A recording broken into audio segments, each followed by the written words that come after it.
As much as I love watches from the big names like Seiko, Citizen, and Hamilton, I've always had a soft spot for micro brands because of their fresh designs, solid specs, and great value. Today we're taking a look at a brand that I suspect a lot of you might not be familiar with, but you definitely should be, Charlie. They design and assemble their watches in France, where they're located, which gives them better control over quality. Their Concordia collection comes in a variety of colors and configurations, but the one I have here is the Azure, a stunning summer blue that's packed in a well-built case and bracelet.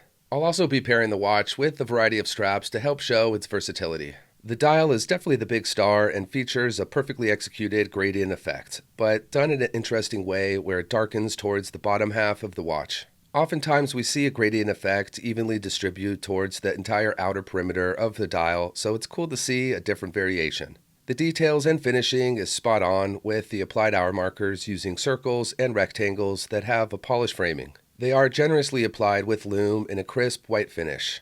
The minute scale running around the dial has a cool design with both white and black accents, adding another layer to the color scheme. There's just the right amount of text to help balance out the dial and fill in some of the gaps in both white and blue, and then just below the 12 o'clock marker is a polished applied logo that really catches the eye and adds a bit of an elevated touch of detail. I've said this many times in the past how I always have gravitated towards black dials, and it's been fun getting out of my comfort zone and adding more vibrant watches to my collection. I really like what Charlie did here and how this blue dial looks in person. The way it starts super light up top and progresses towards a dark blue towards the bottom is really intriguing, and we see gradient dials often, but not so much in a vertical distribution. The hands are a great choice to help support the overall theme and tie in both the white and blue color scheme, since they are applied with lume and mirror the crisp white found on the hour markers, and the second hand has a blue tip bringing it all together. I also like the rectangle on the second hand tying in with the rectangular hour markers at the 3 and 9.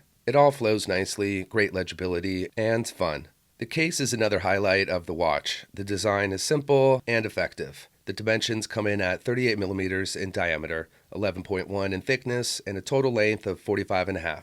I think it's a great size, especially for a sporty, elegant watch like this. I have a 7-inch wrist and think it looks quite amazing, and it will for sure accommodate smaller or larger wrist sizes. The top of the case is brushed and the sides polished, adding contrast and separation. It's great that the lugs slope downward just a bit, making for a comfortable fit on the wrist and a nice visual detail. There's also a polished chamfering along the edges of the case, helping to break up the different sections and add that premium touch of detail. It's subtle and just the right addition to the case design. And then on top of the case is a fixed polish bezel that's not too thick or too small, just the right size without adding too much to the overall thickness.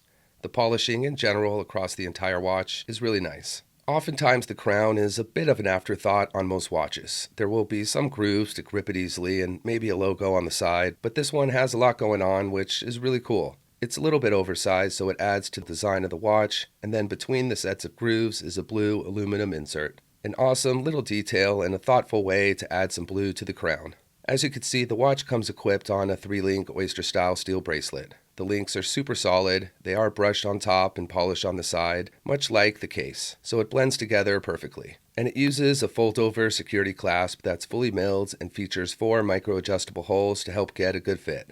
A detail I really appreciate on the bracelet is the tapering. It starts at 20 millimeters and I'm guessing tapers down to what I'm assuming is 16 millimeters. I think all bracelets should do this because it just looks a bit nicer and much more comfortable. The end links feature quick release spring bars, so if you do decide to switch up the look with different straps, you won't need to use any tools, which is always convenient. This watch is a total banger on the steel bracelet, but my goodness, it looks really fantastic on black and brown leather straps. It gives the watch a different personality and makes you feel like it's something different.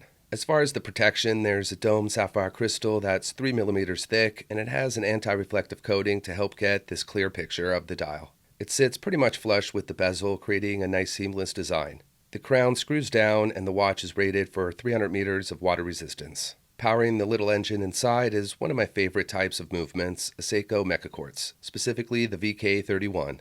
It's not only incredibly accurate, with my experiencing being around 1 to 2 seconds slow a month, it also has a bit of that sweeping hand motion like an automatic, but the convenience of quartz powered, a win-win. Overall, I'm really pleased with this watch. I think it has a familiar design, kind of like an Explorer, but there's enough little details to make it stand out. Definitely let me know what you think of this watch. That's it for today. As always, thanks for watching. I'll see you next time.